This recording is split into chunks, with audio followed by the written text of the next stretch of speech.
guess everybody can hear me okay? Is that correct? Yes, Maharaj. Hare Krishna. Okay, good. So we're beginning a new chapter, but we have to finish the previous chapter, which we have not done yet. So there's a little bit left, and we'll do that first, and then we'll move into a new chapter. So the chapter that we were working on before was called The Spiritual Master, and we were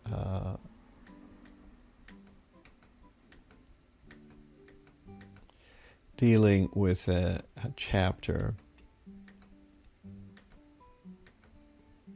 that was called the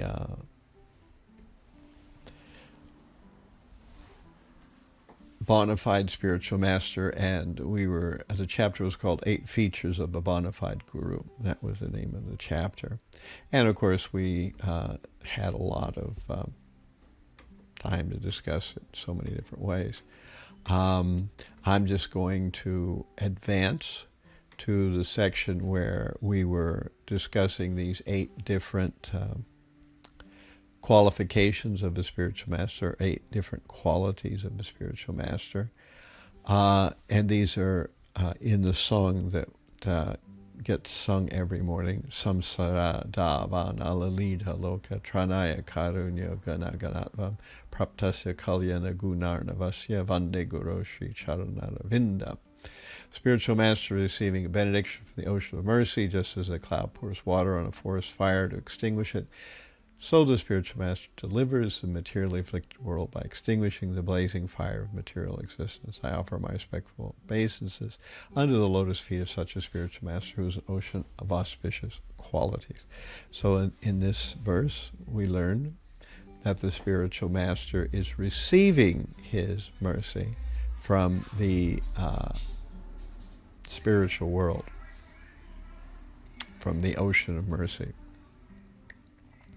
And he is also, in turn, giving that mercy to the devotees.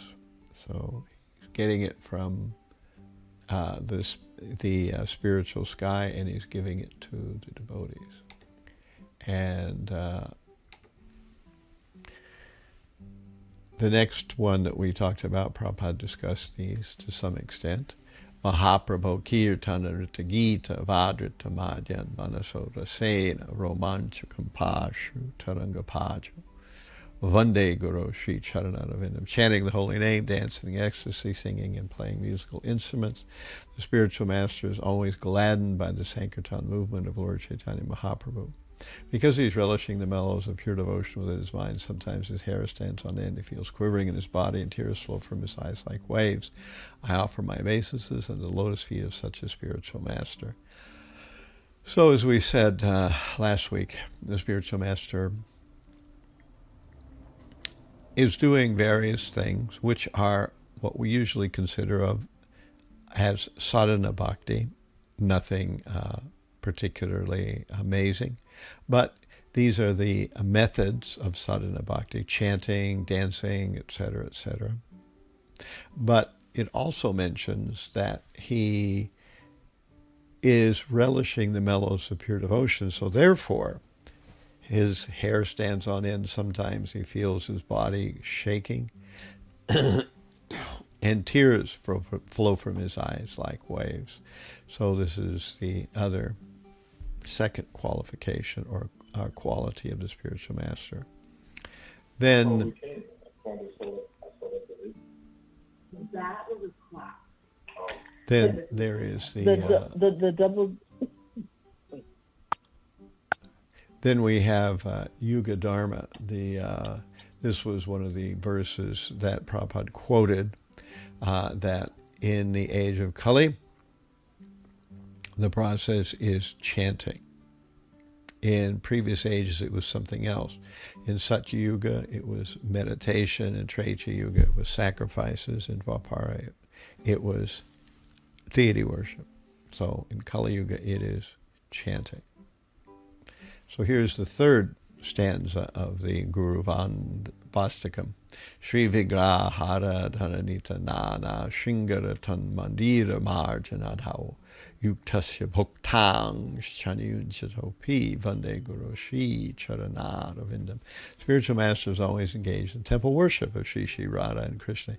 He also engages his disciples in such worship. They dress city in beautiful clothes and ornaments, cleanse the temple, and perform other similar worship of the Lord. I offer my respectful obeisances under the lotus feet of such a spiritual master. This verse describes deity worship that is used, as we talked about, as a help to cause us to be more focused in our devotional service. And the spiritual master inaugurates this process. Prabhupada certainly inaugurated the process of deity worship. There was a time when none of us had any concept of it. And then Prabhupada brought some small deities, and they began to get worshipped on a regular basis. Eventually, he installed much larger deities in main temples. And so this is what the spiritual master does. He helps us to become purified, to chant the holy name much better by the process of deity worship. Although it is the process in Dwapara Yuga, it is not the process in Kali Yuga. In Kali Yuga, the process is chanting the holy name. So we use deity worship to help us to chant the holy name more, with more focus. So this is verse 4. Chatur bidha Shri Bhagavat Prasada Swadvana Triptan Haripukta Sanghan Kritveva Triptim Bhajato Sadaiva Vande Guru Shri Charanaravinda. The spiritual master is always offering Krishna 4 types of delicious food, analyzes that which is licked, chewed, drunk, and sucked. When the spiritual master sees the devotees are satisfied by eating Bhagavat Prasad, he is satisfied to offer my respectful obeisances in the lotus feet of such a spiritual master. So the spiritual master cooks prasadam, and the spiritual master is offering prasadam to the deities, and when the offering has been made to the deities, the boga, the offering that was made at one time that was boga, which means it was unoffered or offerable to the Supreme, and then after it is offered, then it's no longer offerable to the Supreme because it already has been offered, and it becomes prasad, which means the devotees may then partake, and by eating such transcendental leftovers from the Supreme, then they become purified. The spiritual master is organizing the process of cooking. He's doing it himself. He's instructing others to do it. And then when the offering has been made and it becomes prasadam, then the devotees happily eat it. And the spiritual master is very satisfied to see that the devotees are eating Bhagavat prasadam and they are satisfied. So this is the verse that kind of helps underline this concept. Ata Shri Krishna Namadi Nabhavet Graham Indriyai Sevan Mukhi Jivhatao Swayam Evis Paradiyada. No one can understand the transcendental nature of the name, form, qualities, and pastimes of the Supreme through his materially contaminated senses. Only when one becomes spiritually saturated by transcendental service to the Lord are the transcendental name, form, qualities, and pastimes of the Lord revealed. So we know that there is a barrier between us and the Supreme. The material world is designed to erect that barrier between us and the Supreme. We wanted to come here. We wanted to ignore the Supreme. All right, so we're here. Now we can ignore the Supreme. If we want to return to not ignoring the Supreme, then we have to undertake a process. And that process requires our becoming purified. So the Supreme is hidden from our vision. However, we can reveal the Supreme by engaging in the use of the tongue in two different ways. One, as tasting prasadam that has been offered to the Supreme. And the second way we can become purified by the tongue is by using it to vibrate either the holy name or to speak about the Supreme. So either way, the tongue is the beginning of our spiritual life by using it to taste and vibrate. And the fifth stanza, Shri Radhika Madhaveyor Apara Madhura Leela Gunarupa Nam Pratiksana Swadana Lolupasya Vande Guru Shri Charanarvindam. The spiritual master is always eager to hear and chant about the unlimited conjugal pastimes of Radhika and Madhava and their qualities, names, and forms. The spiritual master aspires to relish these at every moment. I offer my respectful obeisances under the lotus feet of such a spiritual master.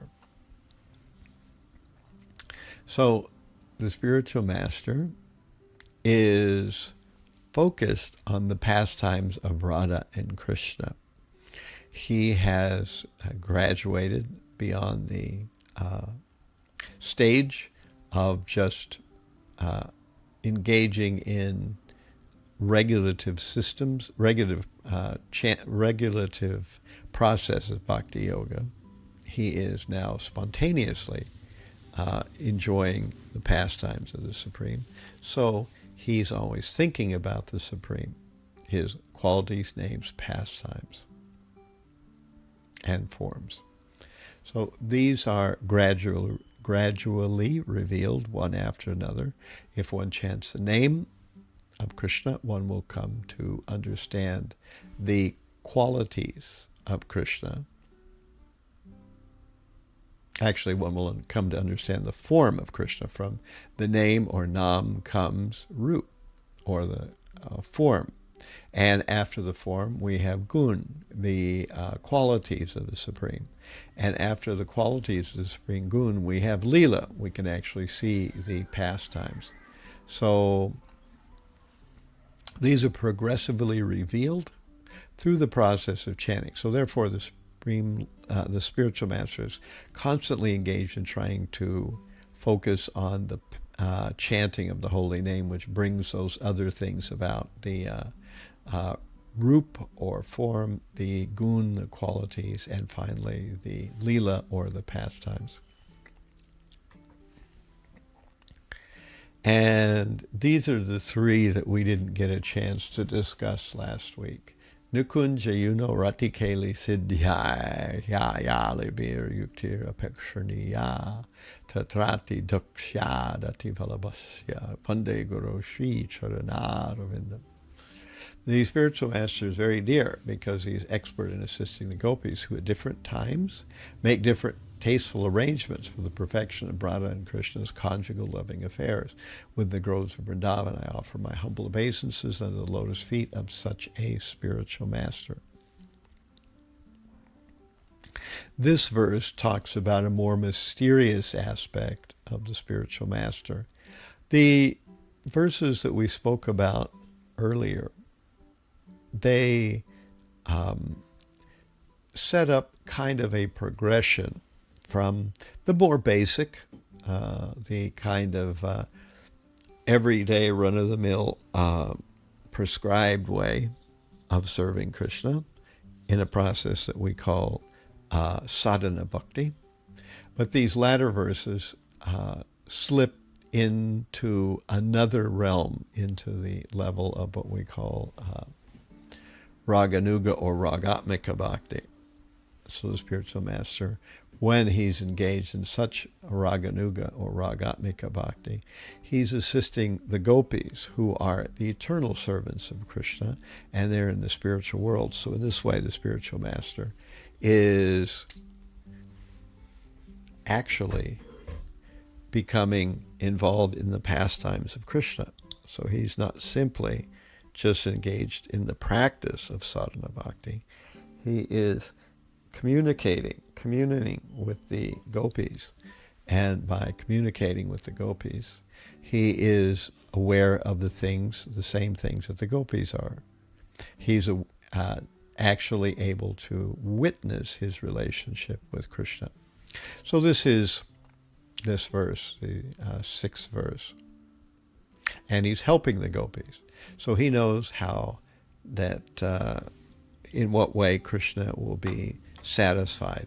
The gopis know in what way Krishna will be satisfied, and so does the spiritual master.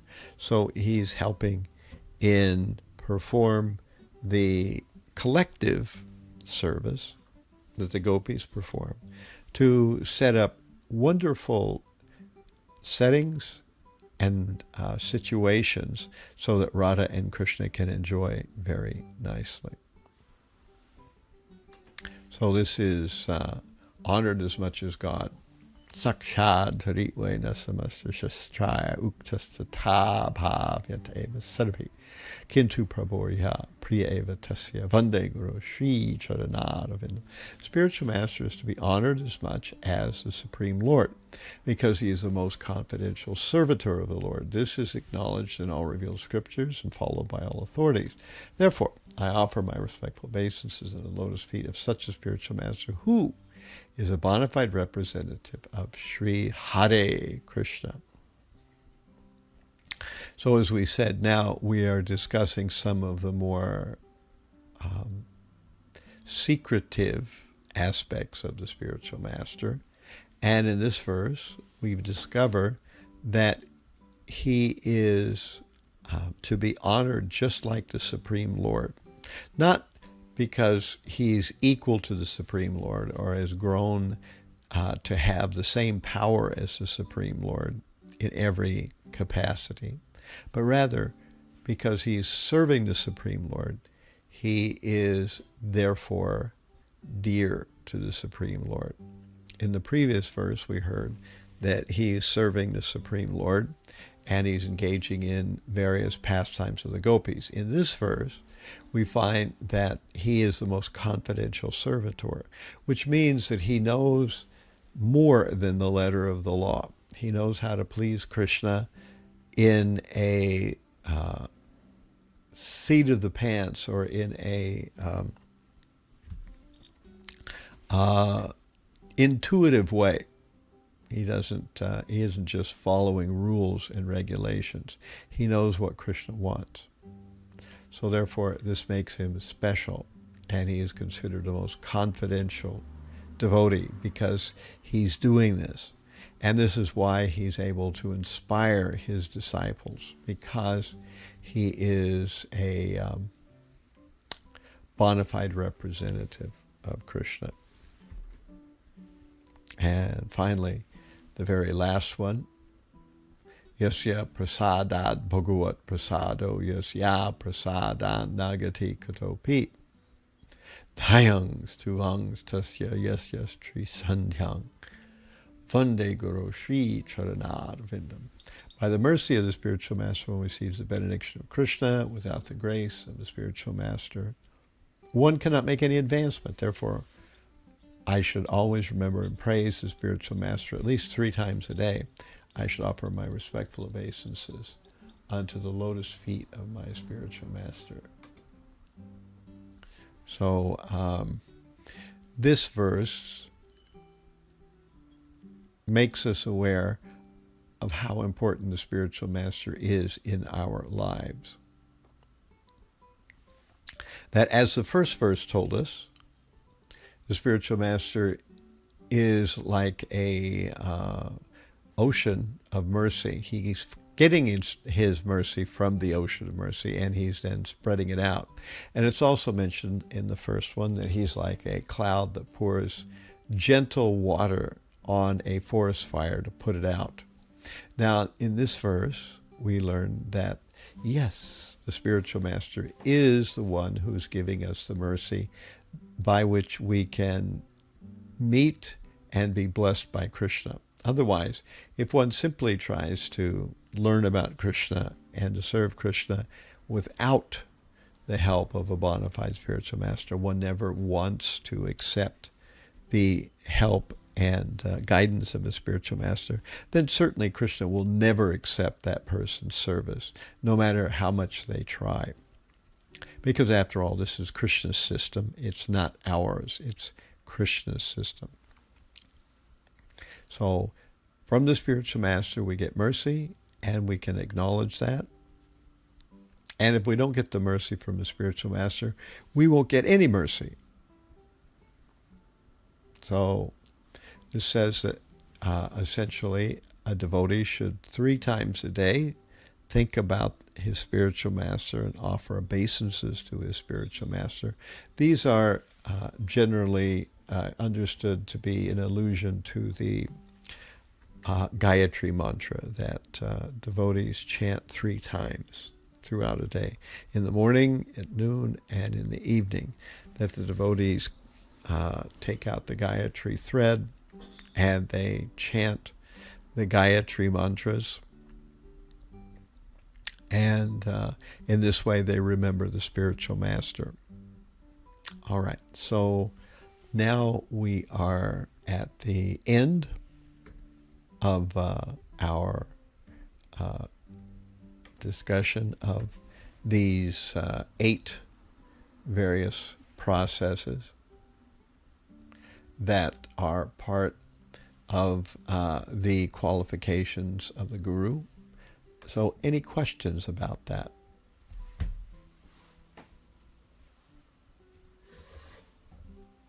I have a question, Maharaj.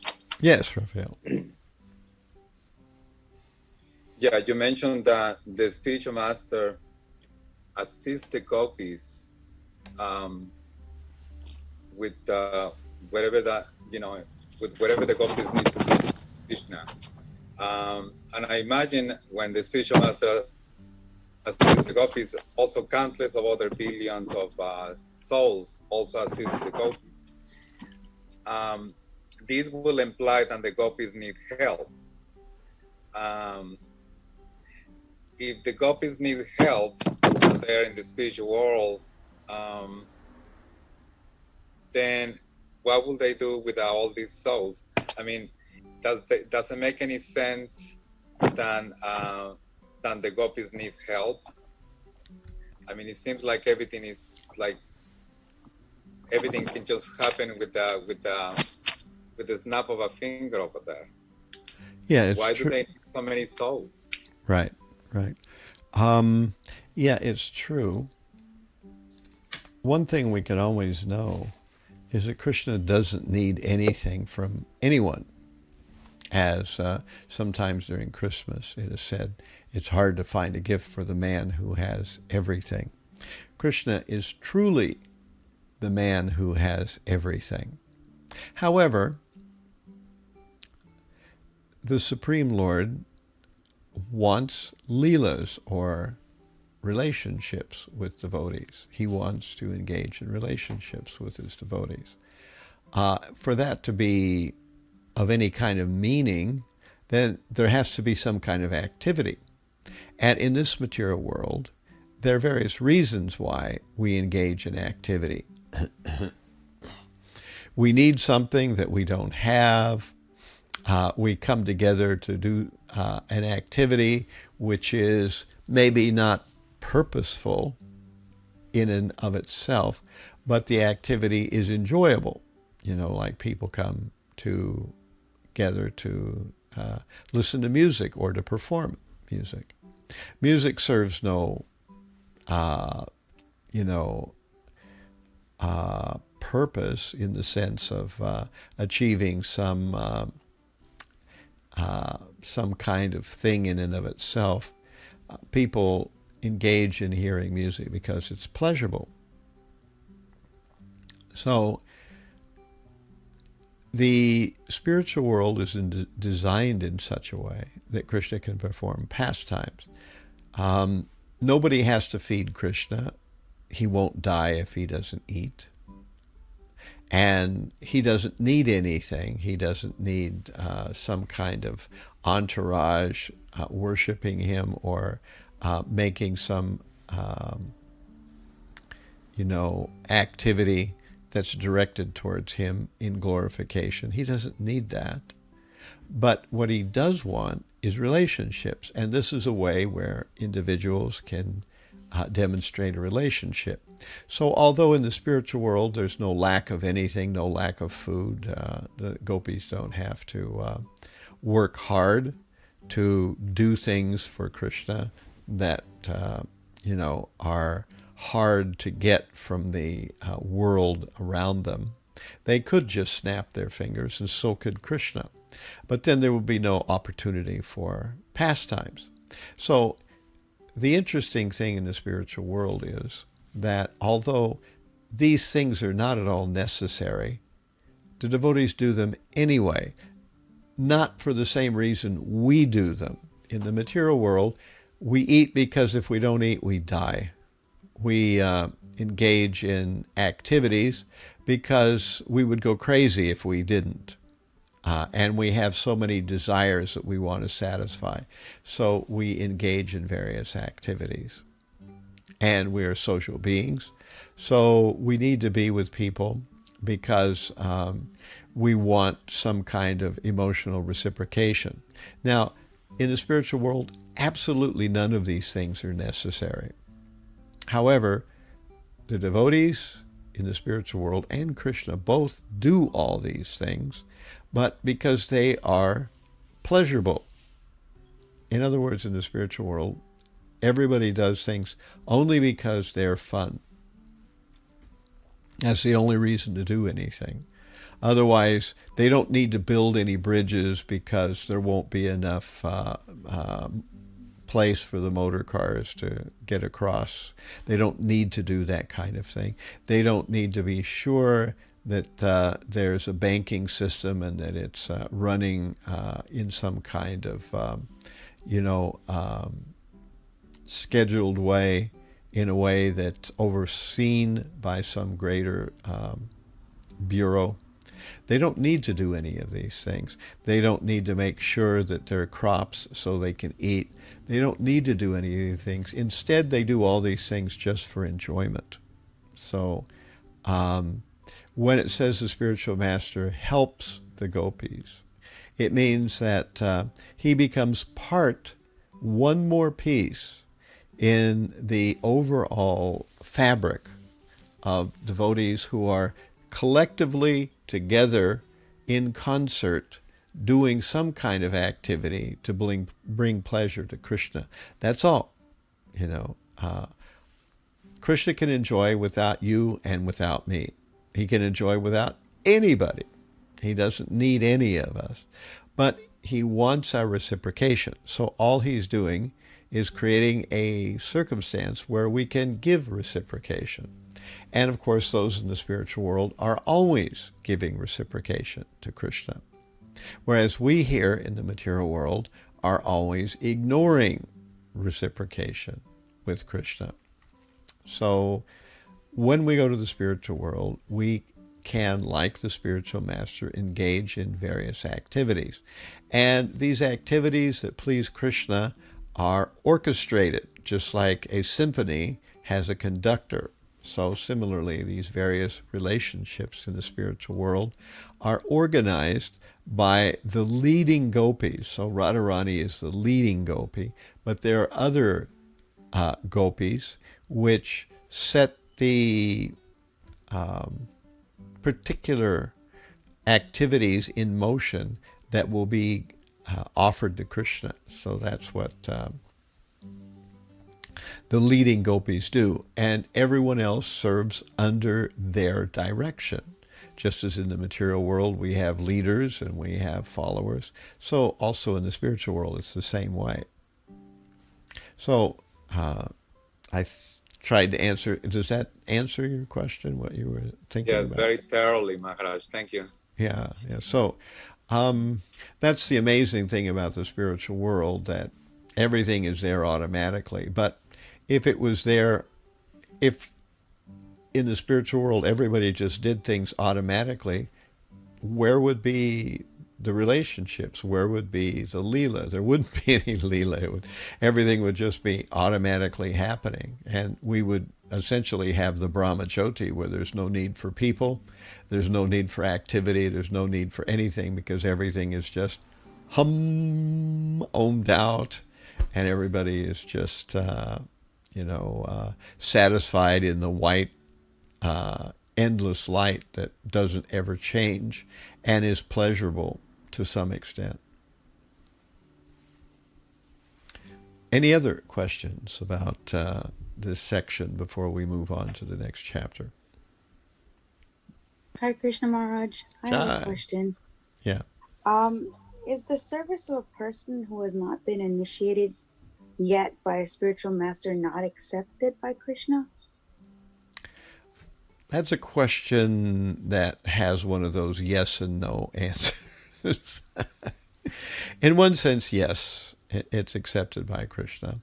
But the guru and disciple relationship is a special relationship. And it was not a relationship that anybody here in the material world created. It was a method that Krishna himself created in the spiritual world. And therefore, we can certainly serve Krishna, and he certainly appreciates our service, but we can only get so far. It's kind of like, a person who goes to college and gets a degree.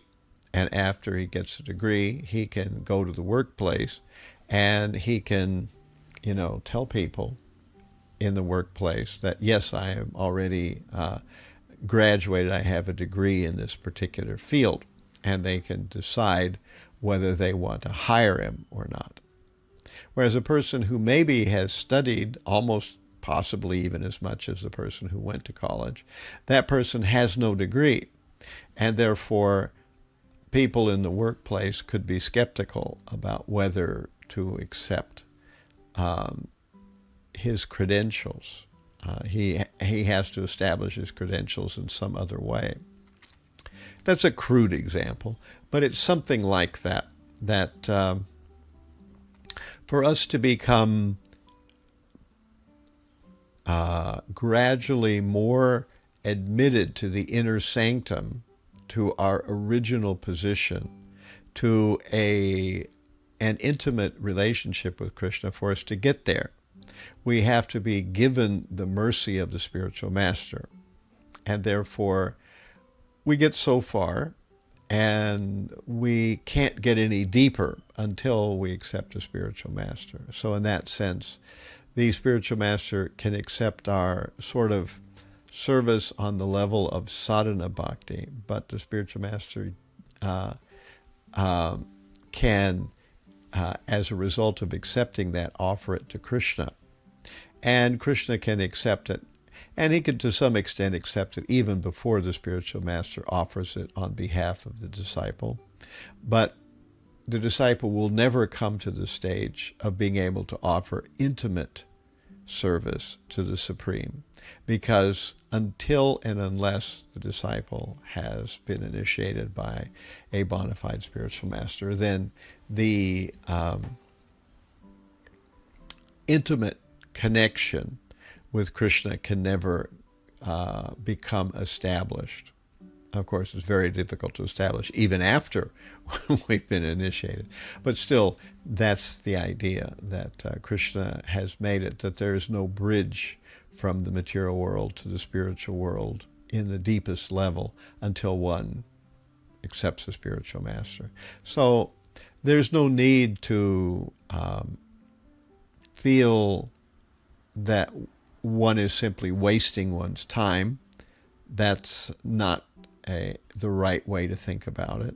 Nor should one hesitate forever before accepting a spiritual master. Both of those things are kind of wrong attitudes. One is wrong because things happen in their own course. Prabhupada himself waited 11 years before he was initiated by his spiritual master. Now, why did he wait 11 years? Well, there were a number of reasons. Some of them were logistical. And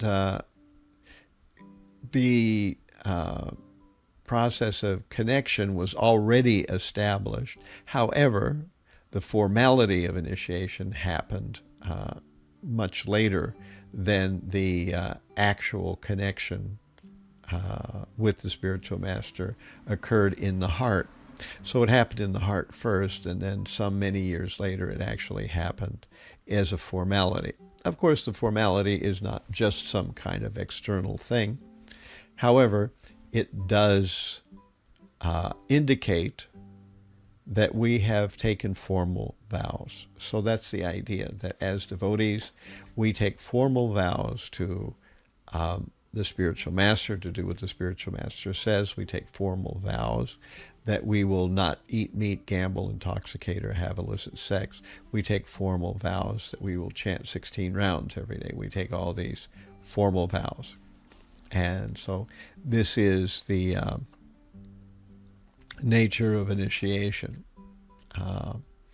And so, yes and no, we will continue to make progress, especially if for some reason it's not our fault that we are not getting initiated. There may be some impediment of some kind or another. And in some cases, there may be yet some need to be certain that we will remain on the standard before we come to initiation. These are also reasonable considerations.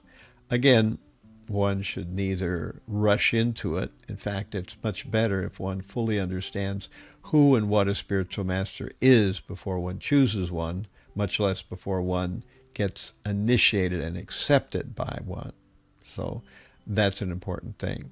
On the other side of the coin, if one goes on for, many, many, many years and for some reason never gets around to getting initiated, there's something wrong there too. In that case, then a person is demonstrating that either they have some skepticism about the process of Krishna consciousness, or they have a skepticism that there's someone who's genuinely a example of Krishna consciousness that can guide them.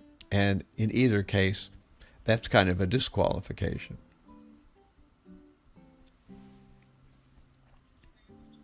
Okay. Any other questions? I'm going to get some water here.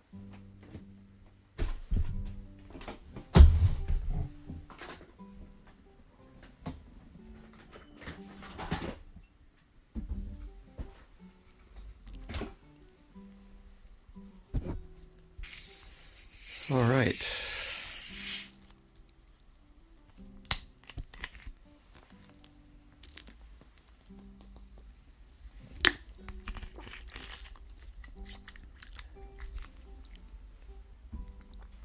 So let's launch into our new chapter here. And this chapter is called Meditation Through Transcendental Sound. It is part 5 now. So before, we were on part 4. And we were in, I think, the third, how did it jump ahead? Yeah. We were in the third part of part 4, but this is part 5, and we're in chapter 1 of part 5. And part 5 is called Yoga and Meditation, and this chapter is entitled Meditation Through Transcendental Sound. So in this particular chapter, Prabhupada is speaking to students at Boston's Northeastern University in 1969. Lecturing at Boston's Northeastern University in the summer of 1969, Srila Prabhupada introduces a meditation system renowned for its extraordinary power and the fact that it can be easily practiced almost anywhere at any time. If you take up this simple process, he says, chanting Hare Krishna, Krishna Krishna, Hare Hare, Hare Rama, Rama Rama, Hare Hare. You are immediately elevated to the transcendental platform. He adds, no other meditation is possible while you're walking on the street. So Prabhupada will begin to describe in this chapter common misconceptions that people have about yoga and meditation, and particularly the idea of mantra meditation, which is what we know of as japa.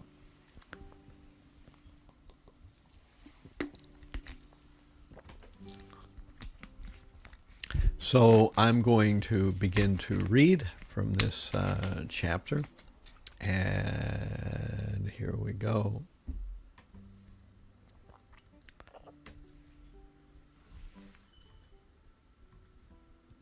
Lecturing at Boston's Northeastern University in the summer of 1969, Prabhupada introduces a meditation system renowned for its extraordinary power and the fact that it can be easily practiced almost anywhere at any time. If you take up the simple process, he says, chanting Hare Krishna, Krishna Krishna, Hare Hare, Hare Rama, Rama Rama, Hare Hare, you are immediately elevated to the transcendental platform. He adds, no other meditation is possible while you are walking on the street. My dear boys and girls, I thank you very much for attending this meeting. We are spreading this Krishna consciousness movement because there is a great need of this Krishna consciousness throughout the world. And the process is very easy. That is the advantage. First of all, so this is, of course, Prabhupada speaking to the students at Boston's Northeastern University. First of all, we must try to understand what the Transcendental Platform is. As far as our present condition is concerned, we are on various platforms. So we have to, first of all, stand on the Transcendental Platform.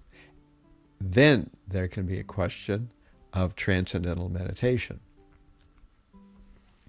In the 3rd chapter of Bhagavad Gita, you will find an explanation of the various statuses of conditioned life. The first is the bodily conception of life, Indriyani Parani Ahu. Everyone in the material world is under this bodily conception of life. Someone is thinking, I am Indian. You are thinking, I am American. Someone is thinking, I am Russian. Someone is thinking he is something else. So everyone is thinking, I am the body. The bodily standard of conditioned life is called the sensual platform. Because as long as we have a bodily conception of life, we think happiness means sense gratification. That's all. This bodily concept of life is very prominent at the present moment, not only at the present moment, but since the creation of this material world. That is the disease. I am the body. So let's look at this a bit here.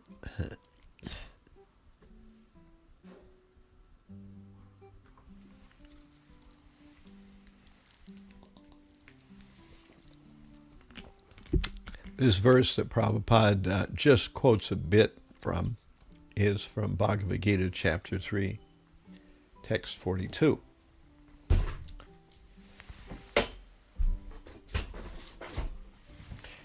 Indriyani parani ahu, indriyebhya paramana, manasastu parambudhi, yobudhe paratastu saha. The working senses are superior to dull matter. Mind is higher than the senses. Intelligence is still higher than the mind, and he, the soul, is even higher than the intelligence.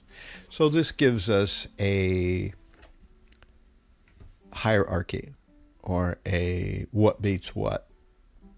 That the senses are better than matter. Matter is not conscious at all. But the senses are usually trying to connect with matter.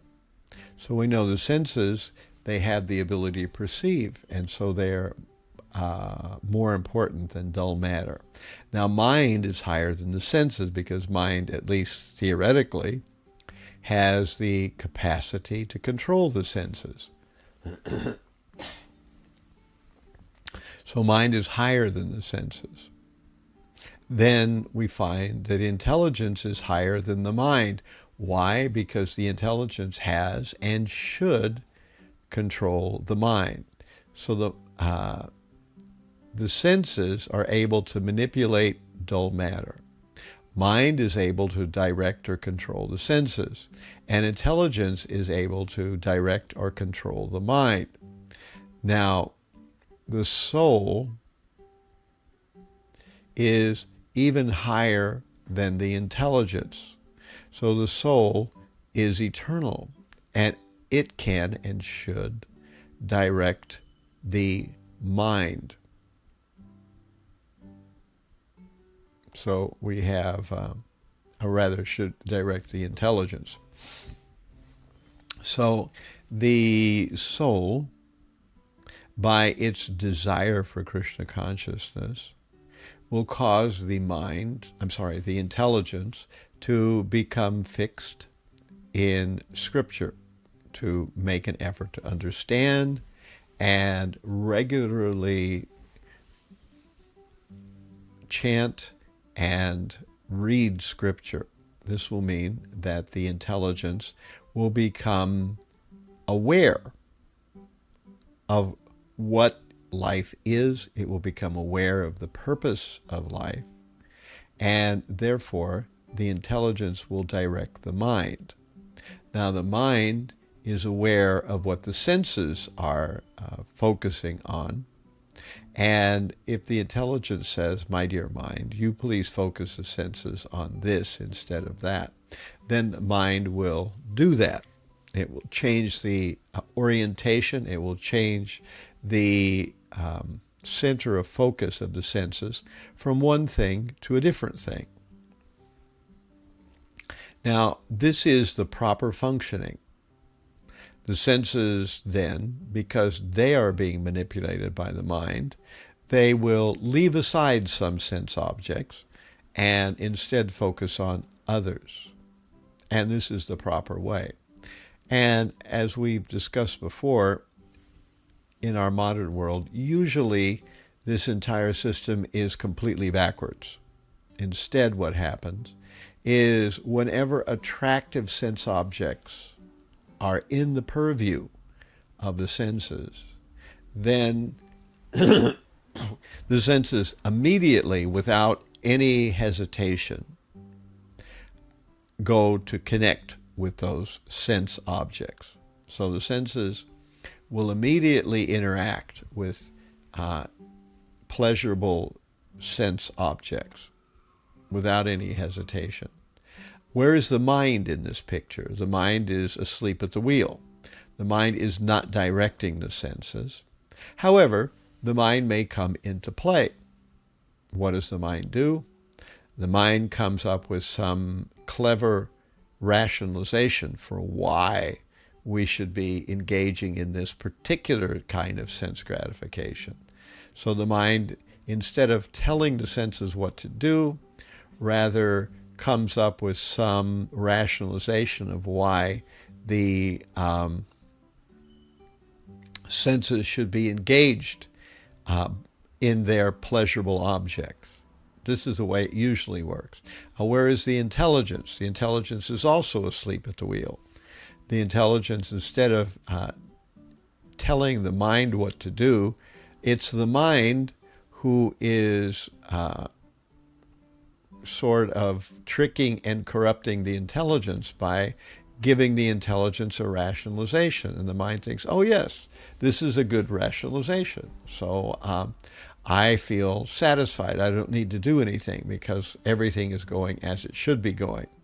And so this is the backwards flow of this verse. So from the senses, we get control, the senses get control of, the sense objects get control of the senses get control of the mind gets control of the intelligence, and the soul is dragged along wherever it is that the sense objects are pointing. So in other words, many human beings live their life based on, at this moment in time, at this particular place, what is the most important sense gratification that I can engage myself in? Everybody's constantly asking themselves that question. And when they find the answer, they immediately follow suit. They immediately go to that particular sense object. But this is not spiritual life. This is the opposite of spiritual life. Spiritual life works exactly the opposite way. Rather, the intelligence, because it has been connected to Scripture and been repeatedly bathed in the information that Scripture gives us, because the intelligence has been associated now with Scripture, the intelligence thinks, no, I know there are pleasurable sense objects, but I don't care. That's not what I'm supposed to be doing right now. I'm supposed to be doing something else. So therefore, the intelligence directs the mind directs the senses, and the senses let go of irrelevant sense gratification at this moment, and instead they focus on what's important at this moment in the development of spiritual life. Either, like we were talking about in the previous chapter, we are engaging with the spiritual master in assisting the gopis, or we are engaged in regular sadhana bhakti, in various kinds of preaching activities and service activities that are there to help people in general become alerted to Krishna consciousness and directed towards Krishna consciousness. So this is the proper functioning. We've used that analogy before of the chariot, which is described in Vedic literature. So the chariot is the body, the senses are the horses, the reins or the tethers that go from the horses into the hand of the chariot driver, those are the mind. The chariot driver is the intelligence, and the soul is the passenger. So it's the same metaphor. All right. Any questions about that particular description there about how the body is arranged and how the internal aspects of the self come in contact with the body, how they usually do and how they should do if one is serious about spiritual life?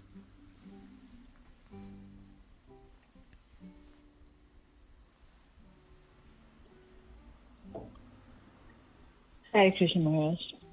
Hare Krishna again. Yeah, I just need you to repeat one part. Okay. You were saying what the mind, let me see.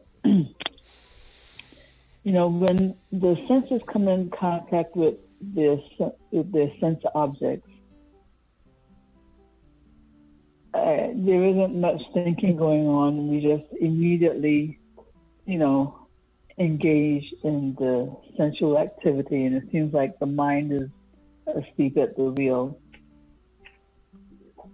At that time, you're parroting, what the mind would be saying. I think it would be justifying it somehow as, that's fine, right? Yeah. But then then it also, I got a little fuzzy here because it also rationalizes the intelligence, because the intelligence too seems to be asleep at the wheel, because the mind is giving, good justification for why the senses are being engaged the way it is. So right. what the mind says to the senses and what the mind says to the intelligence seem like, were they the same or a little different? It's just a connecting or a linkage, the mind is a controller, the natural controller of the senses. However, in the common setting, in the common situation where there's no spiritual life or no spiritual culture, everything is backwards. So instead of the senses being controlled by the mind, it's the senses which control the mind. And so they impulsively reach out to their sense objects. And then the mind, instead of pulling back or controlling the senses, the mind simply gives a rationalization of why everything is hunky-dory. Nothing needs to change. This is the nature of people in our modern world. For the most part, people instinctively and habitually act in this manner.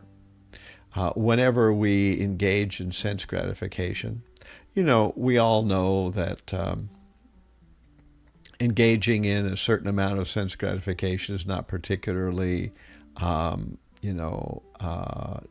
dangerous. But usually, because we have no other goal in our lives, we continue to engage in sense gratification when it starts to cross some boundaries. And there's this sense of pinch of our conscience that begins to kick in. And that's when the senses, because of their connection with the sense gratification, with the sense objects, they are placated now by the mind, which comes up with, instead of pulling back from the sense gratification, the mind instead enables the sense gratification to go beyond its normal, boundaries by coming up with rationalizations. And so in this way, these rationalizations are fed to the intelligence. The intelligence should be steeped in scriptural knowledge, but instead, the intelligence is being steeped in the rationale made by the mind, which is going the wrong way. So that's why the intelligence should be controlling the mind, but in this case, the mind is controlling the intelligence. Everything is backwards. The thing that usually is controlled is doing the controlling. So from one point of view, the spiritual point of view, it's the soul or the self which obliges the intelligence to study scripture. Once the intelligence has studied scripture, the intelligence knows what to direct the senses towards, and it uses the mind to do that. So the soul is controlling the intelligence is controlling the mind is controlling the senses, and the senses are sometimes leaving aside sense objects that are in the immediate proximity, but the senses are not engaging in them. And in some cases, the senses are engaging in sense objects that normally the senses would find a little bit distasteful or austere. Nevertheless, because the intelligence based in scripture has recognized that this is important, the senses are directed towards a sense engagement that is not particularly pleasant and is austere in some way. So this is the correct way. But the usual way is exactly the opposite, where, whatever is the most attractive,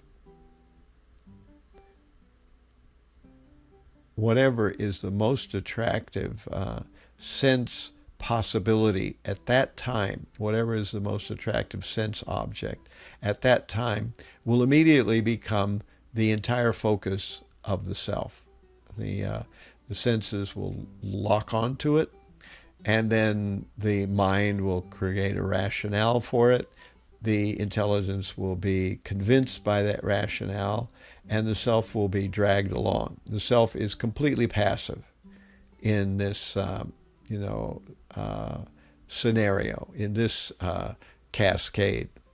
In the spiritual cascade, the self is dynamic and active and is controlling the entire situation. But in the usual, wrong cascade, the self is completely passive, and what's directing everything is just the luck of the draw of whatever kind of sense possibilities exist at that moment of time in that particular location. Does that make it any clearer to you, or do you still have some part of that? I think, I'm trying to figure out how to articulate my question Okay. a little better. You see, but I'm usually accustomed to thinking of the mind rationalizing its activities with the intelligence. If the mind wants to engage the senses in a particular way, then it will rationalize that with the intelligence. And when it comes to materialists, the intelligence usually succumbs to that rationalization. But when the mind is rationalizing with the senses, that's where I get a little stuck, because, the rationalization is something that, the senses aren't intellectual. No. So it's like, how can the mind rationalize with the senses? It's not rationalizing with the senses. Because of the senses push. The senses are not rationalizing. The senses are emotional and habitual, and they're instinctual towards particular sense objects. So it's the pull of the senses that causes the mind to rationalize to the intelligence. Of course, if you want, you could think of the intelligence as doing the rationalization. It could be either way. I think essentially it's essentially the same thing. When the senses are pulling right. the mind, and the mind reacts. Let's forget about the intelligence for now. So when the senses are pulling the mind, and the mind responds how? By saying... By offering a rationale to the intelligence. But before we get to the intelligence, you were, in this cascade, before we got to the intelligence, you were saying, when you were saying that the mind was asleep at the wheel, when the senses were doing the pushing, the pulling. Right. You were saying that the mind responds in a particular way to the senses. You didn't get to the intelligence yet. It responds to the senses by saying what? Right. It responds. Each one of these things, as this verse 342 states, that by its nature, the senses are superior to matter. By its nature, the mind is superior to the senses. By its nature, the intelligence is superior to the mind. And by its nature, the soul is superior to the intelligence, by their nature. However, as we've been discussing, in material life, these things work exactly the opposite, because there is a failure to exercise one's own initiative. One kind of thing will happen if a person exercises initiative, and another thing will happen if there is no initiative exercised. You can imagine that if you got in a boat and turned the motor on and you never went to the steering wheel, where would the boat go? Well, the answer is nobody can say.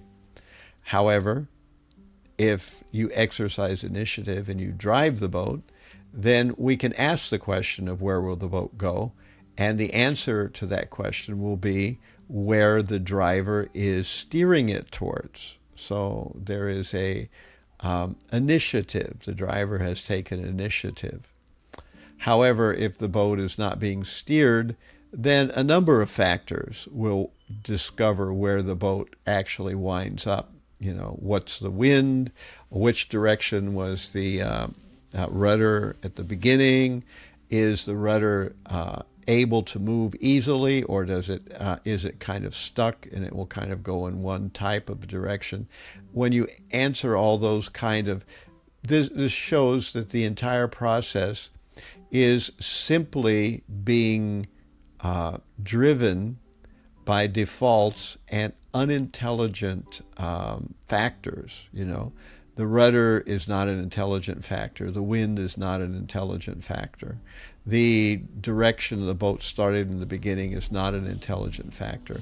None of these things are intelligent factors. However, when we have an absence of initiative by a driver, then it's just the sum total of all these random unintelligent factors that will give us the outcome of where the boat will wind up.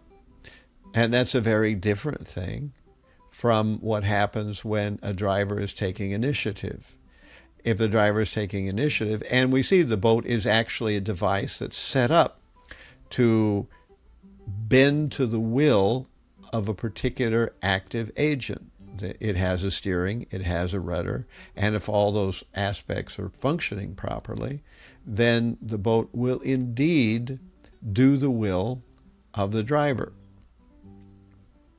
But that's the same thing that's going on here. In one scenario, you have an active driver or an active agent making specific directed initiatives to go to a certain location. Whereas in the other scenario, you have a bunch of random factors that are not intelligent, finally deciding the outcome based on a bunch of throws of the dice where things happen to be when the activity gets carried out. Where is the rudder? What direction is it starting in? Is the rudder easy to move or harder to move? What's the speed of the boat? And all these kind of random factors. Is that getting at your question, or you still are? Yes. No, it's much better. Much better. Okay. Thank you. Everything works that way. There is, you can either play your hand or you can pass. In bridge, I don't know if many of you have ever played the game name is bridge, but you make a contract in bridge, and the person who wins the contract, who bids the highest amount of tricks that they'll win, puts his hand, the partner, the person opposite that person, puts their hand down, so that hand becomes visible. But the person playing the hand then has to create a system where they win the tricks, and there's a science to doing that. If one hot card is higher than another card, so it's very deliberate. But the person who puts their hand down is called the dummy hand, and that hand is not played; it's just visible to everybody, and the person who is won the contract, that person is playing the dummy hand. So either a person is actively playing their hand in the card game, or the person is acting as a dummy hand and is just being randomly chosen in some kind of way. And so karma, I was hearing this today, is like the card game. And we have been given a certain hand. It may be good, it may be bad. But a person who knows what they're doing can make the best use of even a not very good hand and can make progress. Whereas a person who doesn't know what they're doing can have even a very good hand and still lose the game because they don't know how to masterfully play what's going on. So it's the same thing. Either a person is proactive or a person is simply reactive. So reactive people, they're just pulled along by the luck of the draw, whatever the prevailing winds happen to be in all these random occurrences that that are in the environment where they're in. Whereas a proactive person understands the environment, understands how to act in the environment, and chooses certain courses of action, though they are not supreme like the Supreme Lord and they can't do everything, but they choose certain things and they avoid other things, and this changes the outcome. It changes the outcome because of a deliberate strategy on the part of a proactive person. So the material world is full of proactive people and it's full of reactive, passive people. And so the proactive people will actually make progress in their lives, and the reactive, passive people will always wind up in some kind of unfortunate circumstance given enough time. It may not be right away, but eventually reactive people always wind up in some dire straits. It's just the way the material world works, because you cannot have a chariot being pulled by horses with no driver and with no reins being applied. If you do that, you know sooner or later the chariot will run into a tree, fall off a cliff, or simply wind out in the middle of a desert where there's no water and no food and the horses die and everything else dies. So that's the nature of running blind in the material world without making any effort to control your life. And worse yet, not knowing in what way you should control your life if you're going to control your life.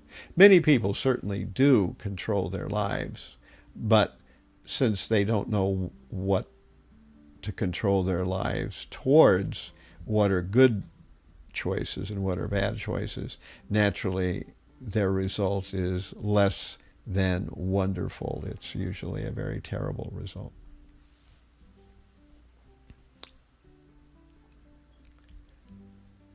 Any other questions? Hey, Maharaj. Yes, Sumi. I was trying to listen. I just have like one question. I think I kind of like missed that. Like, so you said the senses were superior to, like, what was it? What was the initial? They're superior to matter. So matter is the sense objects. So we have, form. Actually, we have, if we talk about the 24 elements of Sankhya philosophy, we have gross matter, which is, earth, water, fire, air, and ether. And in our material world, from a scientific point of view, we understand that there is solid matter, there is liquid matter, there is radiant energy, there is gaseous matter, and then there's the fabric of space-time. That's how we generally think of it in our modern world. These things are there. But we don't actually come in contact with these things directly in the usual sense. Our senses organize them into things that we consider perceptual categories. And this is where we get what in the Vedas are called the tanmatra, or the subtle sense objects. And those are touch, taste, form, smell, and sound. So we don't just hear random fluctuations of vibrations on our eardrum. We hear sound.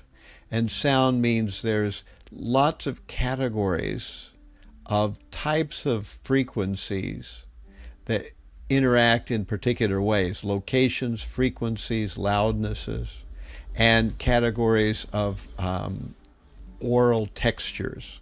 And that's what we actually hear. We hear the subtle sense objects, this collection of categories. Similarly, with sight, we don't just see raw color. We see organization of color in very specific ways, in collections of textures, in collections of color, in collections of size, in collections of distance. And so when we see something, our mind, our senses, analyzes it in terms of its color, size, distance, its brightness, etc., etc. So these are the categories of form or subtle sense objects. And also with taste, there are various flavors, salty, sweet, pungent, astringent, so on and so forth. Flavors are separated out into categories. We have textures that we feel to the skin, rough, smooth, soft, hard, cold, hot. All these are various sense perceptions that come through the skin, and these are the subtle sense objects. So these are perceived by the senses. The senses can perceive. The sense objects cannot perceive. So the sense objects are just dull, dead matter. And they do not move. They don't have any purposes. They don't have any emotions. They don't have any volition.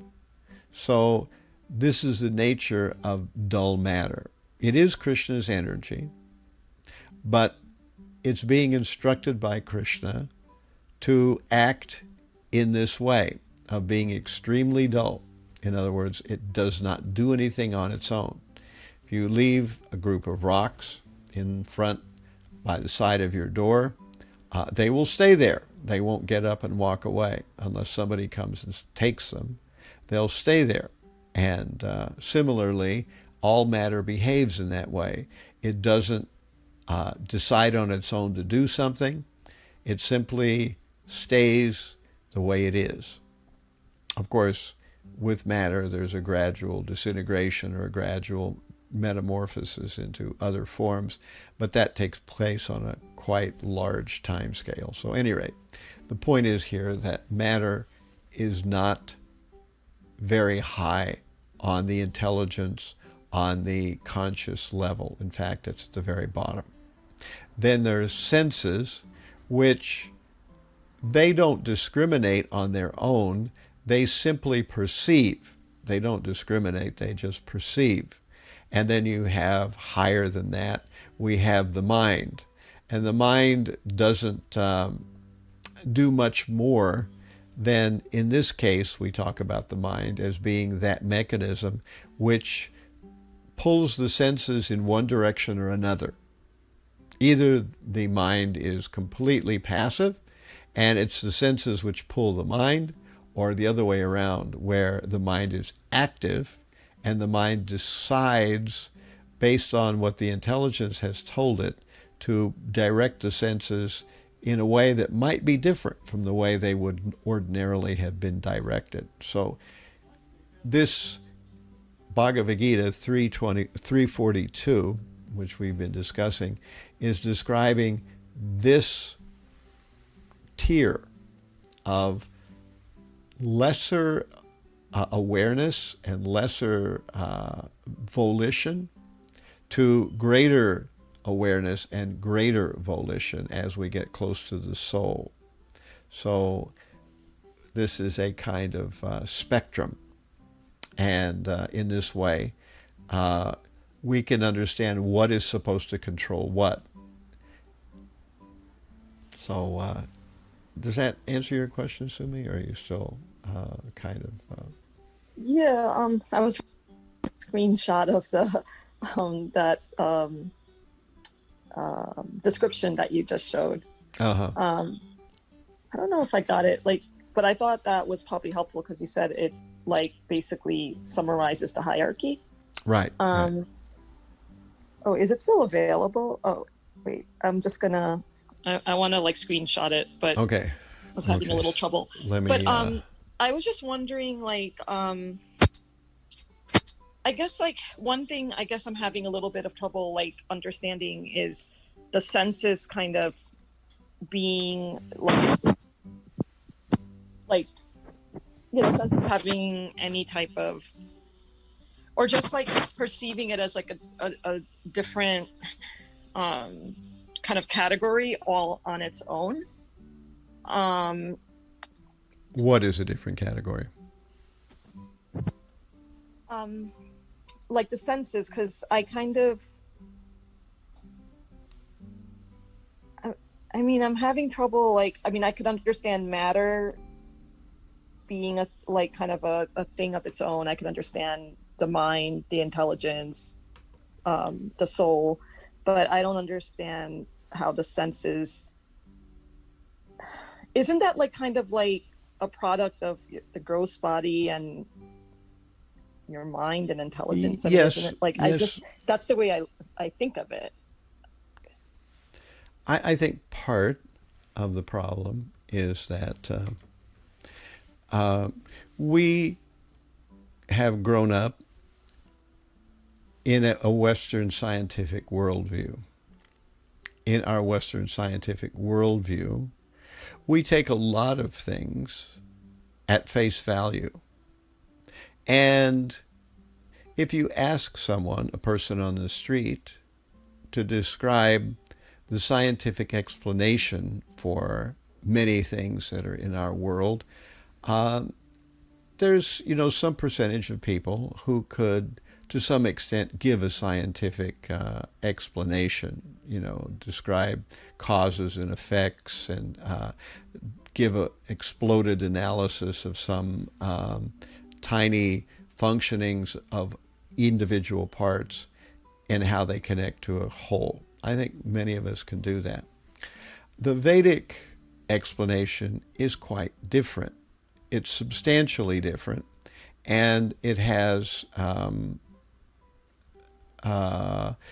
abstractions that are not familiar to us.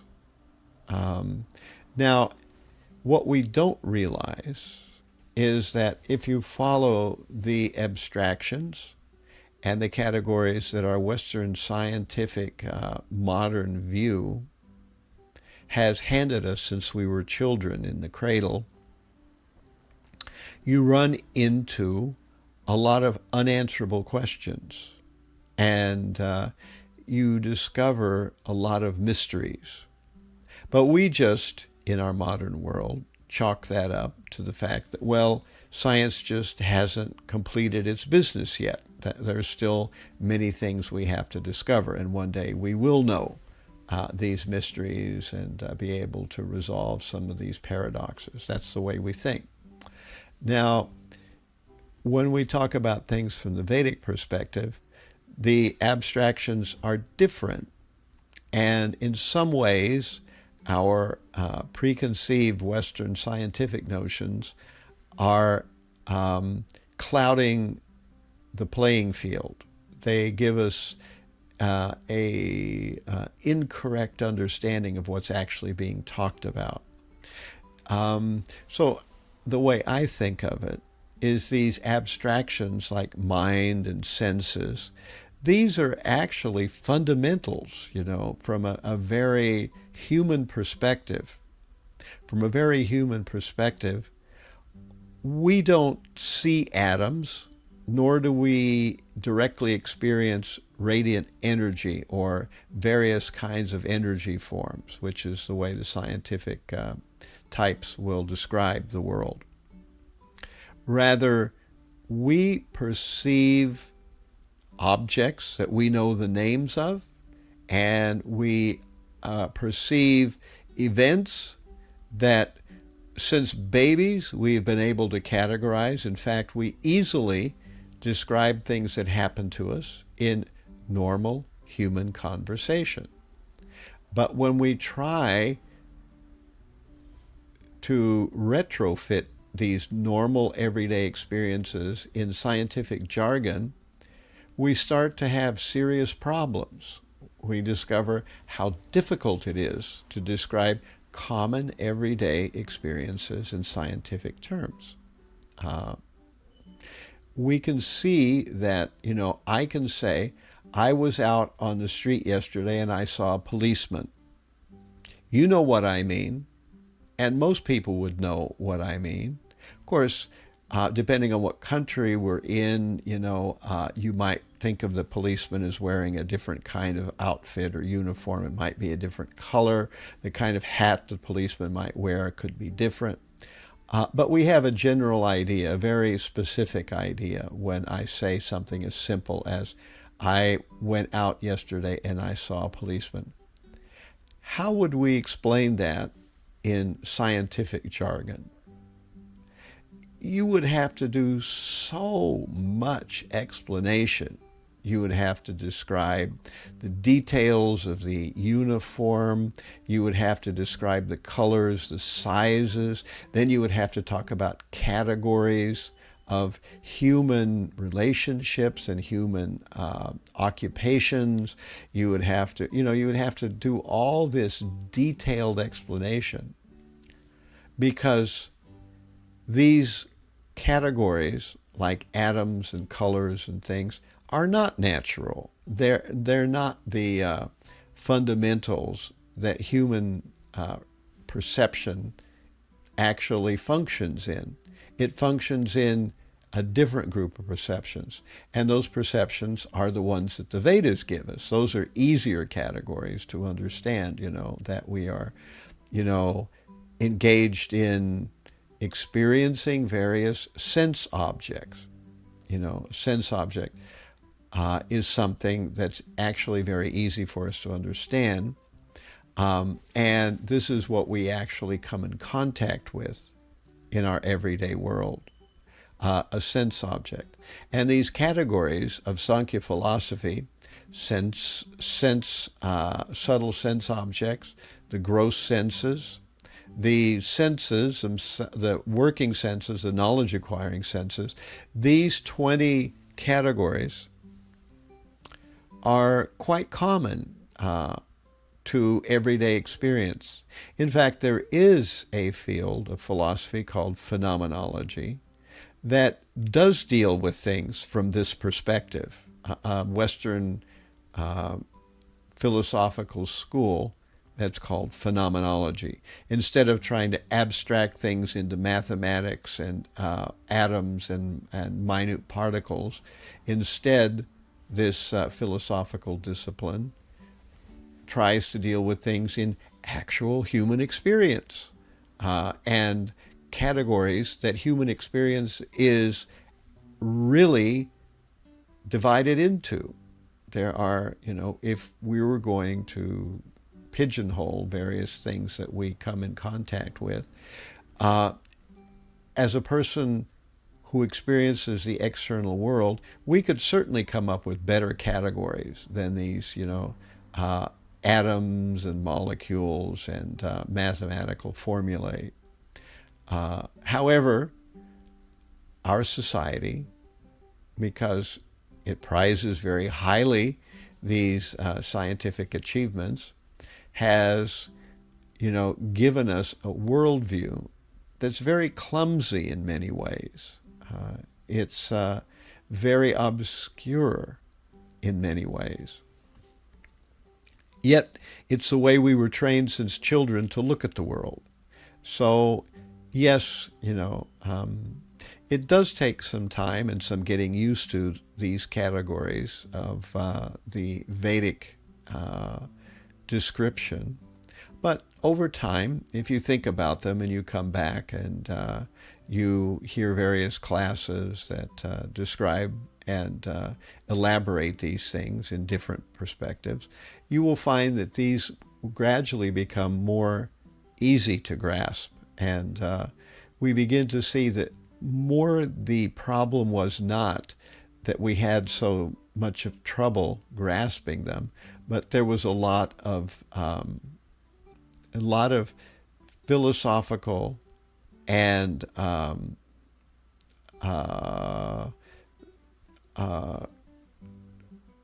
conceptual, that's the word I'm searching for, philosophical and conceptual obstacles in the way. There were lots of philosophical and conceptual obstacles in the way due to our social upbringing in the scientific world. That's not to say that science is rubbish or anything like that. That's not what I'm trying to say. But what I am saying is that we've been trained in one category of thinking, one group of categories of thinking with one kind of analytical group of tools. But the Vedas are giving us a completely different analytical group of tools that do much better, but because we're still it's hard to walk away from that conditioning and to look at the world through a different set of analytical tools. That's why we sometimes find these descriptions a little bit difficult. I myself did at the first onset when I began to study these things, but I found that over time the Vedic explanations seem less and less obscure to me. They don't seem so obscure at all. In fact, they seem much easier to grasp than a lot of these bizarre abstractions that our modern scientific world uses to give us a inventory and a description of the world around us. I don't know, for what it's worth, that's my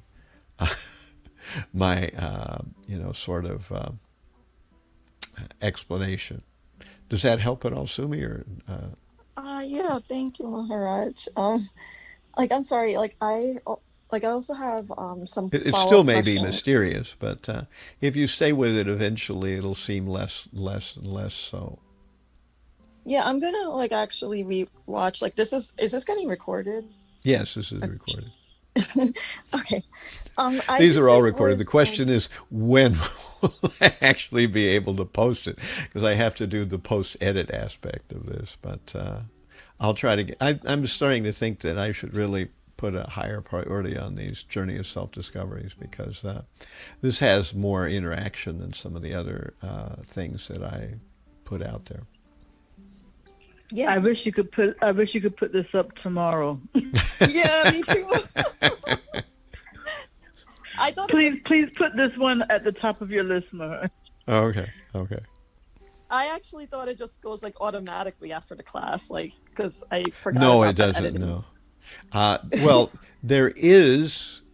In one sense, maybe I should do that. There is a Zoom recording of it, but the Zoom recording is kind of low resolution. The picture looks really blurry, et cetera, and the audio is also the pits. So what I do is I have a recording that I do with vMix, which is my side of it before it gets mangled by Zoom, and it's much clearer and it's much easier to understand. And I mix that with the backflow from the Zoom, which is, nicely mangled already. And I try to do the best of both worlds, and that way you get, both things. But if I just put it up, straight cold from Zoom, I wouldn't have to do any editing at all. It could just go straight up. Maybe I should do that, but somehow I want to go the extra step. I would have to. I would have to forego all the, better sound and the images and all that other stuff that gets lost when you just take what Zoom spits out at you. Maybe for those of us that are interested, maybe we could get like a raw copy, like Right. just for our group or something. Yeah. Right. Right. Yeah, Maharaj. I don't mind the mangled Zoom version. If you Okay. get it up there faster. Okay. I didn't want to forget our discussion, and I wanted to kind of revisit like anything that I wasn't very clear on. So like, I don't know, I might like just not be as like maybe motivated to revisit it, like, after we've gone through like several more, Zoom meetings and things like that. That's another realization that I've gotten with videos, is that the longer after something happens before it actually gets posted, the less anybody's interested in it, because the whole motivation and the whole focus of what was there, it becomes colder and colder as weeks pass, so I also understand that principle. Unfortunately, tomorrow morning I have a Sabha international 3-hour conference that we're also Zooming, and it's at 10 o'clock, in the morning. So I don't know what I'll be like if I Okay, try. Wednesday? Yeah, well, I'll try to see what I can do. All right. Or just a raw copy, like in our chat. Right. Maybe I should just I'll definitely, acquiesce to putting up the raw Zoom unworked over version. Probably at some point I'll be forced to do that. I'll just have to realize that if I want to get things actually up, I'll have to resign myself Maharaj, to. for me, I have very low standards, so don't go through. Okay. Really. Okay. I don't even know what HD is, just to give you an indication. Same here. So, at any rate, I this is our world that we have. Understanding the world is an important, investigation. It's an important human enterprise. Each one of us do it to some extent or another. Some people do it very, very minimally. Others actually make a great effort to understand the world. And there are various lenses through which we can understand the world. But the more you try to understand philosophical terms, the more you try to understand the Vedic literatures, the more you return to it, it does start to get gradually less and less mysterious. I've discovered that over time. It's been some years, but when I was first trying to understand these things, it was much more difficult for me. Oh, yeah. Yeah, Maharaj, just follow-up question with that, just trying to get my thoughts kind of together, but in terms of perception, when if one is able to kind of achieve I guess a higher level of consciousness, are they let's say the person is still in their same material body, but they're able to kind of elevate themselves to a higher level of consciousness, then are they able to perceive things differently, either because their senses somehow have an increased capability, or they're able to kind of transcend the boundaries of their senses to be able to perceive things on a deeper level, or at a higher level? Yeah, definitely. I'll give you a couple of analogies that may help. Maybe they won't, but maybe they will. So one analogy is, imagine that you were lost in some city that you'd never been before. And you went to your cell phone and you got out your GPS, map. And for some reason, your cell phone was malfunctioning. And it gave you 2 or 3 different maps of different parts of the city, and they were all overlaid on top of one another. Now, if you were trying to find your way in the city, think how difficult that would be if you had 2 or 3 different views of possibly even different cities overlaid on top of one another. you would see this spaghettioid of, all sorts of different lines and directions. And what you're interested in, the particular information you're interested of how to get to point A, from point A to point B, would be very difficult to be able to take advantage of. You'd have to really work at it, and possibly you wouldn't be able to decipher it at all. That is the way the world looks to people who have not really gotten very far along in spiritual life and not really made much of an endeavor to understand the world around them. We get one view from the scientists, we get another view from the politicians, we get another view from people in the media, we get another view from our teachers or our parents, another view from our friends. So we have all these maps overlaid on top of one another. And we don't know which ones to take serious. And we don't know how these maps relate to one another. Are they just different views of the same thing, or is there something else going on? And so as a person becomes spiritually advanced, this clutter of opposing views becomes more and more settled to where eventually there's just one view. There's not 2 or 3 or 4 or 5 views overlaid on top of one another. There is just one view. That's it. And things become simple at that point. And getting from point A to point B is quite straight ahead. There's nothing difficult about it. So our consciousness is committed to some material ambitions and desires. And because we're committed to some material ambitions and desires, we see the world through a false map, which is based on that material desire.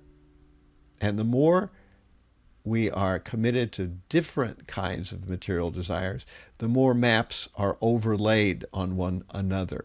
But when you give up all these material ambitions, then all these maps disappear. They can disappear instantaneously. And you only see one thing in front of you, the reality, the simple reality of what's actually really happening.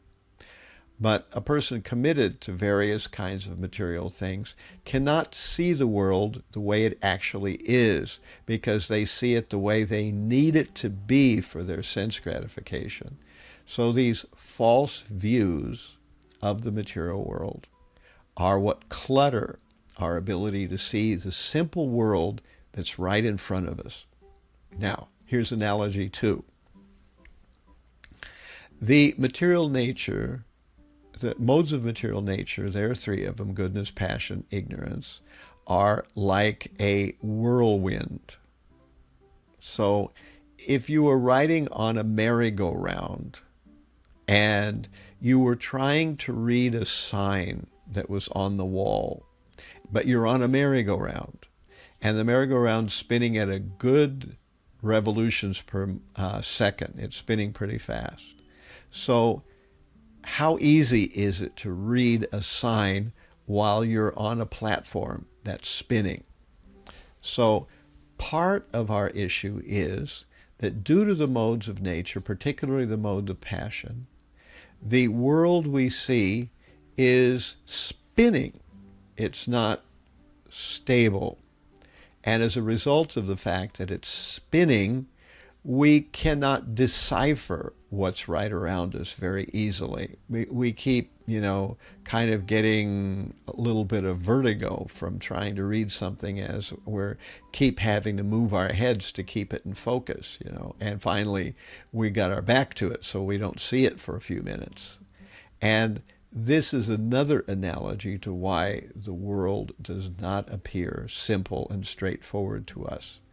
But through the process of devotional service, gradually the modes of nature slow down and we get out of the mode of passion, we get into the mode of goodness, and with the mode of goodness we are off the merry-go-round, or we could say the merry-go-round comes to a halt. And then how difficult is it to read a sign that's on the wall of a building? It's not difficult at all. So this is kind of what's happening. Personally, I really did perceive this in my own life. What my life was like when I was in my late 20s was through a glass darkly. It was like a whirlwind. It was like a hurricane. Things are flying around, and there's a lot of dust, a lot of obstacles, a lot of dirt and grit that makes it impossible to see what's actually going on. But as the modes gradually fade away, and as a person becomes less committed to false views of the world based on vested interests in particular kinds of sense gratification. Once we give up our vested interest in various kinds of sense gratification, things become so easy. I mean, the most simple example I can give you of that, talk to someone who is not a vegetarian and try to convince them to give up eating meat. They will give you so many completely lunatic arguments about it. But the minute that person actually becomes a vegetarian, it's boom. Those arguments just evaporate, literally in seconds, because they were totally meaningless arguments, The reason they're there is because a person has a vested interest in eating meat. So when you talk to them, they're thinking this way and that way. They're bending things. They're imagining something's important that's not important. They're taking something that is important and denigrating it to almost no importance. They're, coming up with ridiculous hypothetical cases. Why is this? The world they see needs to allow people to eat meat. The world they needs to have the possibility that you can, eat animals and not worry about the suffering they went through. They need to have that kind of world. And so they're projecting a false map on the world. But that same person, and you can see it happen literally in just moments, once that person finally comes to the understanding, yeah, actually, this was not good. It never was good. I shouldn't have been doing this. So, all right, I'm gonna become a vegetarian. The minute the person just comes to that final conclusion, boom, all this other stuff just disappears. It disappears like in a moment. Because the whole false worldview was projected from that need to eat meat. It was projected, just like we were talking about. The senses wanted that meat, so the mind was coming up with these nice rationalizations, and it was gifted at coming up with rationalization after rationalization after rationalization. And then finally, at some point along the line, when the cause and effect chain starts going the other way, where the self takes an active role and says, all right, proactively, I'm committing myself now, I'm going to give up eating meat, then the blinders fall off right away. So that's, just some, examples and metaphors I can give you to try to kind of explain what's going on. Maybe that helps. Yeah, Maharaji, I certainly understand that. So it's perception kind of more in the sense of clarity and, sense of direction and, true meaning and purpose, I guess. But I'm also I'm curious as to whether, we are, we would be as bounded by our senses, in terms of being able to perceive things, in our world, the sense objects or the objects of our senses. Would we somehow be able to perceive like a different, I mean, I don't know, like maybe lack of a better kind of word or phrase, but like perceive a different reality. Like, I mean, not just in terms of like direction in life, but is there more that we just can't see or hear or, you know, feel? And I think like the reason this question is on my mind is because like I was watching some really like interesting YouTube videos that one devotee is like, you know, posting up, which is like explaining all of this like phenomenon, like, you know, a lot of it, like there was like one video all about, you know, this just this topic of like, you know, analyzing the subtle aspects of, you know, our material or like selves, like basically like, you know, the mind, intelligence, you know, senses, false ego. And he was you know, describing that in one video, and there was another video where he was explaining about, and this was like very interesting to me because he was also like visually showing like that, like, you know, what he was trying to explain, and I never actually visually saw, even though I've like heard of things like about like different levels, like the different how do I say, like just like the different lokas, or like, you know, the hierarchy of the planetary systems.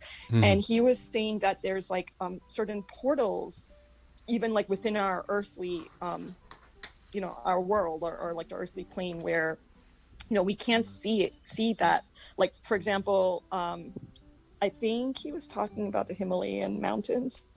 He said that there's like a portal that, you know, if your consciousness is elevated enough, you're able to, you know, actually see this like portal and like, you know, kind of like cross over to like a higher planetary system. So no, that's exactly true. That's exactly true. And Srimad Bhagavatam and the Mahabharata describe those kind of settings, you know, that to the degree you are purified, to that degree you are not imprisoned so much by material nature.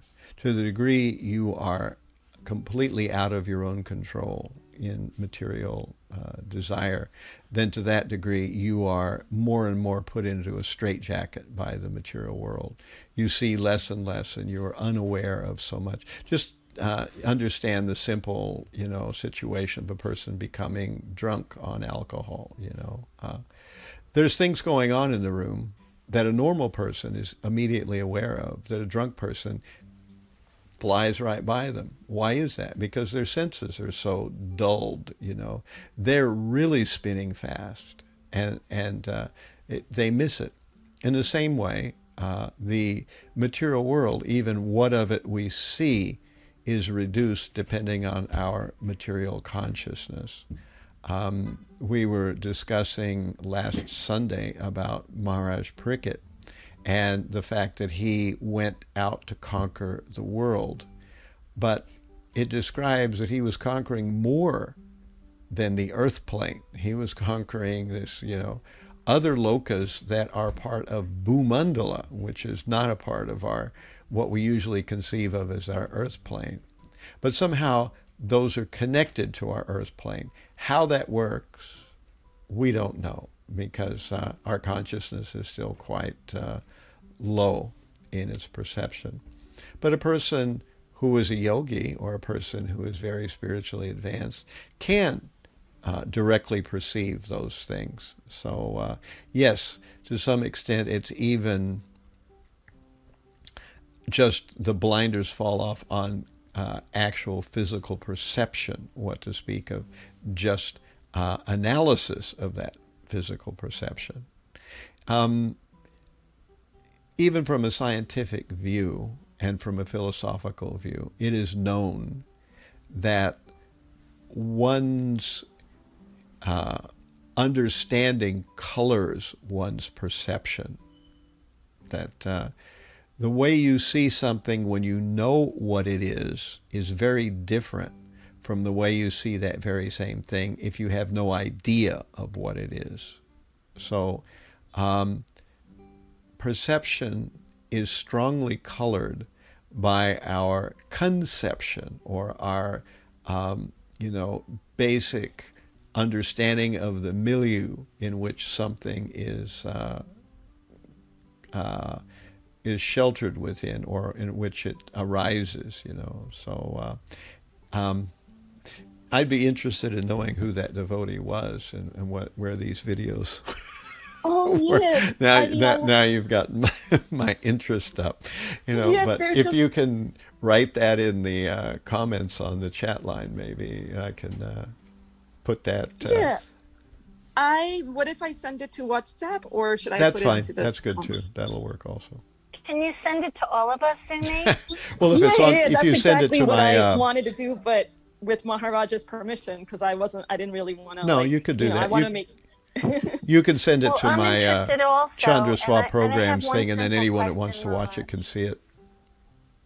Sure, Okay. I'll do that. Okay. All right. So this session went by super fast. It seems like we are already now at 9 o'clock. So. Maharaj, would you mind repeating when you said by its nature, and then you went through about 4 of them, the senses, the mind, the intelligence. Can you just repeat that again? I'm trying to remember. Remember which. when you were saying by its nature, the senses dominate over the material, Right, and so on right, and so forth? Right. The senses are, at least they're able to perceive. Dull matter cannot perceive anything. Dull matter doesn't cogitate about anything. It doesn't perceive anything. It doesn't remember anything. These are all property of conscious beings. So that's why dull matter is at the bottom of the list, because neither does it conceive, neither does it have any kind of perception, neither does it remember, neither does it have any desires or any proactive behavior. None of these things can be said about matter. However, with the senses, they are matter in some ways, but at the same time, they have a perceptive property which matter does not have. So they're a little bit higher on the scale. So now when we move to the mind not only perceives, it has the ability to make a choice or decide. It has volition, which the senses don't.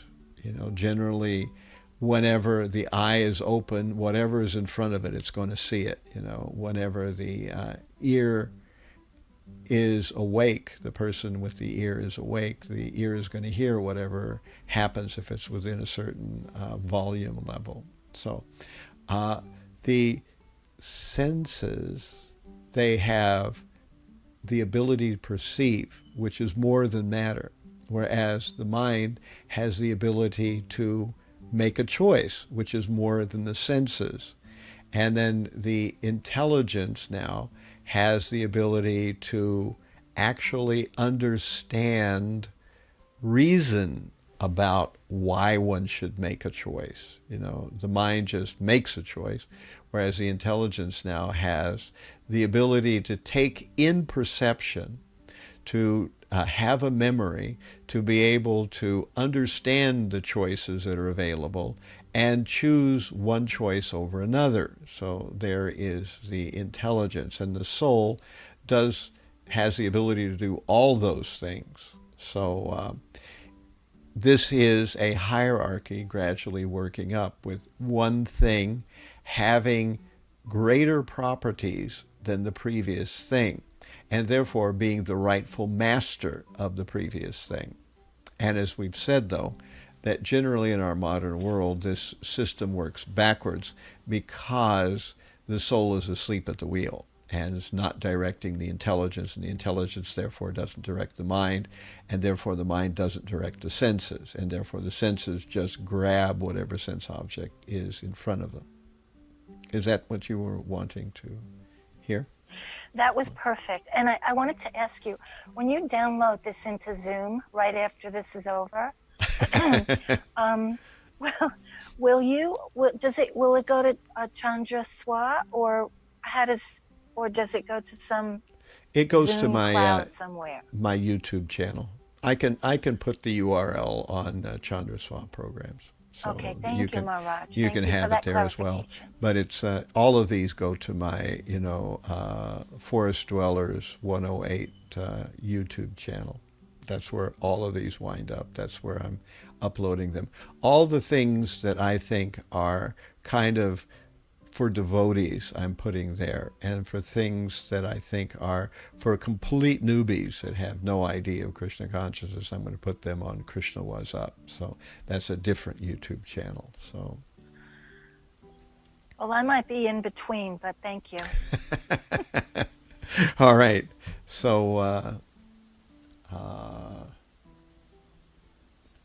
thank you all very much for lively interaction and conversation that we had today.